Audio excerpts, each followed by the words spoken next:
Welcome to Ditch the Classroom. This is your host, Ariana Vernier, and I'm so excited that you're here. I'm a teacher turned business coach who is so passionate about helping fellow mamas like you ditch the classroom and pursue your big, hairy, scary dreams. Imagine a life where you could still impact the world, but do so while following your passions and spending more time with your babies. In Ditch the Classroom, we'll explore ways you can do just that. Myself, guest experts, and amazing teachers who have also built a successful business will share tools, tips, and resources to help you ditch the classroom too. Are you ready? Here we go. Hello, beautiful souls, and welcome to the Ditch the Classroom podcast. Today's fun fact is that I have a cat who likes to go kayaking. She is quite the adventurous little creature. So today's episode, we're diving deep into something that a lot of people have, but they don't know that there's even a name for it, a definition, and it's this idea of imposter syndrome. So good old Google says that imposter syndrome is a psychological pattern in which an individual doubts their skills, talents, or accomplishments and has a persistent internalized fear of being exposed as a fraud. So basically, it makes you feel like you're fake. Who am I to do this? All of those types of feelings. There are countless people who experience imposter syndrome. Even high-level executives, CEOs, and celebrities experience these feelings. And 75% of people are said to experience imposter syndrome. And I'm going to bet you that the 25% who don't know how to identify their feelings. So many people deal with this. I still deal with this all the time. And so I want to provide you with some really good tangible ways to combat this feeling, because I know you're a teacher thinking about ditching the classroom, wanting to get into new areas of service where you didn't necessarily get training in college on these things or whatever, but you still have the ability to figure it out. And I'm going to go a little bit deeper into that in a minute, but I just want to give you 3 ways to combat these feelings of imposter syndrome. So the first one is positive affirmations. These positive affirmations should be affirmations that you truly believe. So you don't want to just write down things that you don't even believe internally within yourself. It needs to be something you already know about yourself. Examples could be, I'm a great mother, I'm caring towards others, I have a great attention to detail. Just a couple short sentences that you can write on a paper and just kind of reference whenever you're feeling doubtful of yourself. Just go to this paper and read these statements that you already know make you who you are, you're really good at, and this will kind of help you flip the switch of, okay, I was having these feelings like I'm a fraud and whatever, but I may not know how to do this thing, but I know that I'm really good at these other things. And I know that with time, I can practice and figure out this thing I'm not feeling confident in. So first one, positive affirmation statements. Second one, keep a feel-good folder with screenshots of positive emails, text, projects that you feel like you did a good job on. You can keep this in your email, like keep a little folder for it. Or my favorite is my phone, because I've always got my phone on me.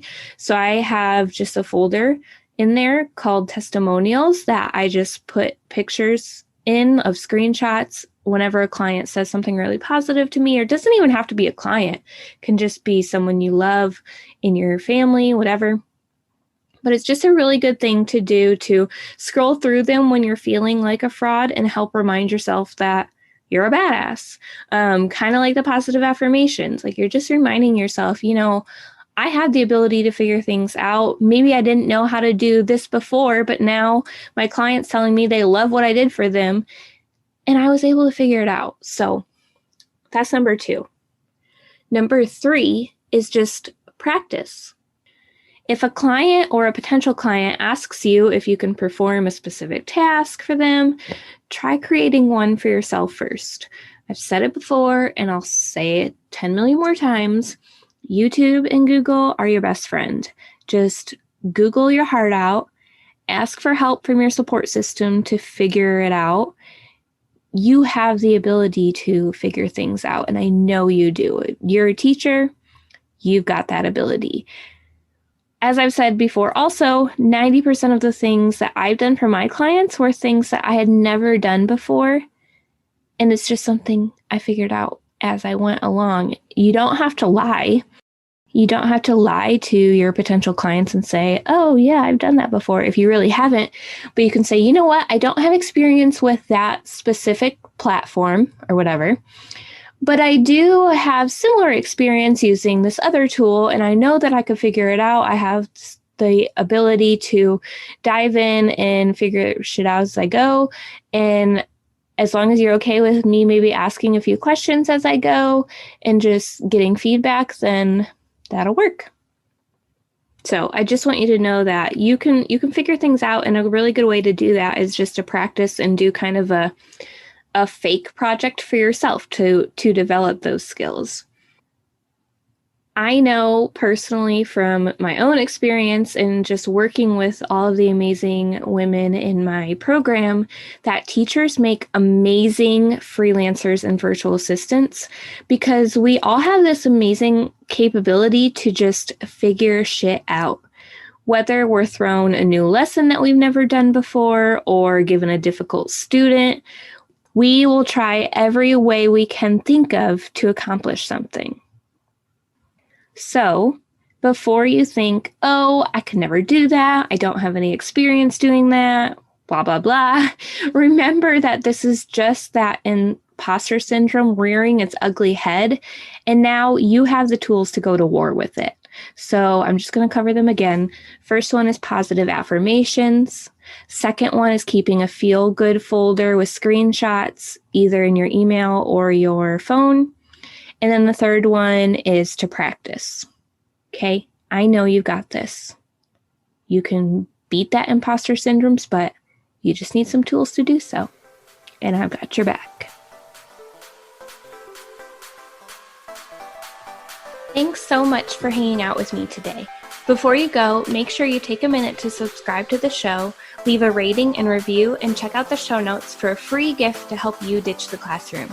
If you loved today's episode, can you help me share the message by taking a screenshot, tagging me on Instagram @ariana.vernier, and sharing it with your friends so we can help more mamas ditch the classroom and follow their dreams.